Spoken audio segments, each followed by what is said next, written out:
All right. Educators and parents and students, there'll be some university students, I'm sure, even some high school students that will be interested in this.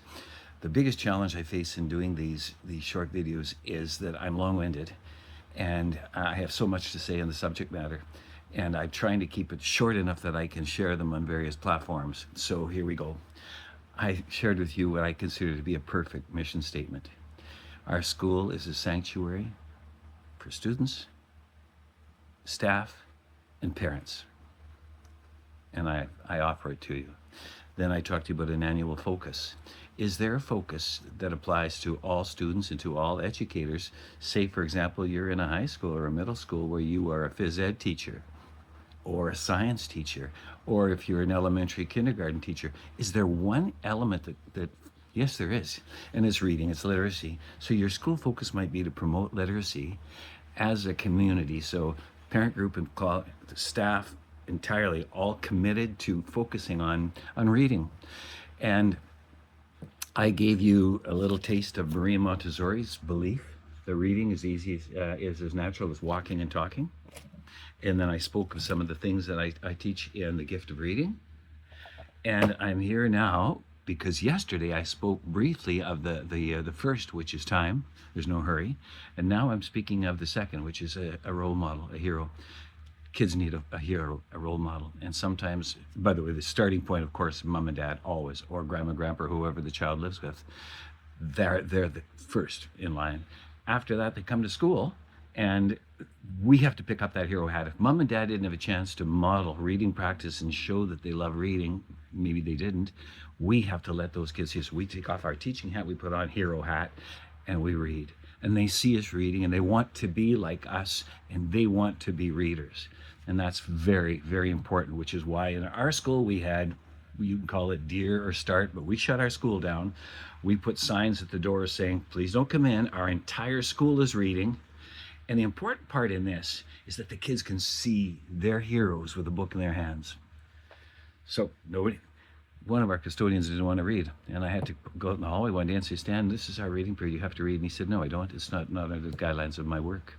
I said, well, you have to report to me, and because I'm your principal, I'll be right back. I went and I called his supervisor, the superintendent of facilities, and I came back and said, Stan, if you're not reading tomorrow, they're going to transfer you on Monday at my request.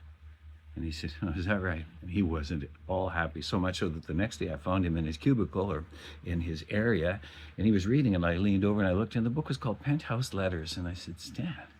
And he said, I'm reading. I said, fine. There you go.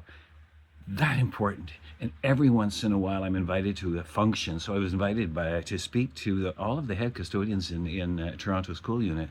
It was amazing. They sat there wondering, what are we doing talking about reading? And I talked about the fact that they had the power. Sometimes parents have it, sometimes teachers. In our school, I knew who had it, and I told them a story about Enrico, how on one day, two boys came running into the school and waving something, and I said, Robbie, what have you got? And he ran right past me, into the arms of Enrico.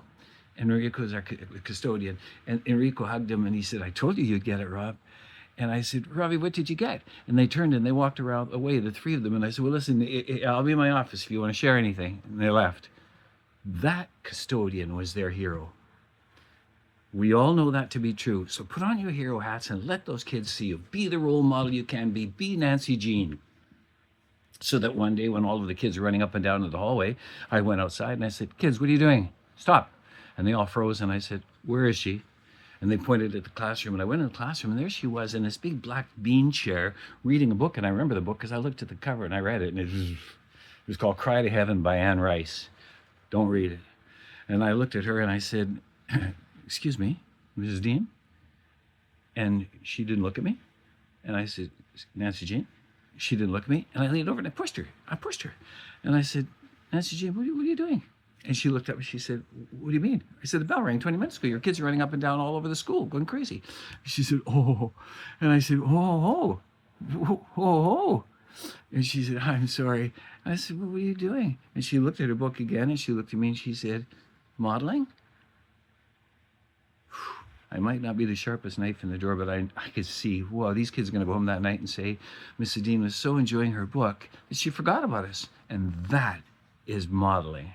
I know. In fact, what I said at that point is, listen, this is really a good lesson for all. Do you think I could take your kids to the gym for a bit and read them a story? And she said, I don't. I said, really, I think that would be valuable. She said, all right, but no more than an hour. And I said, an hour? I know.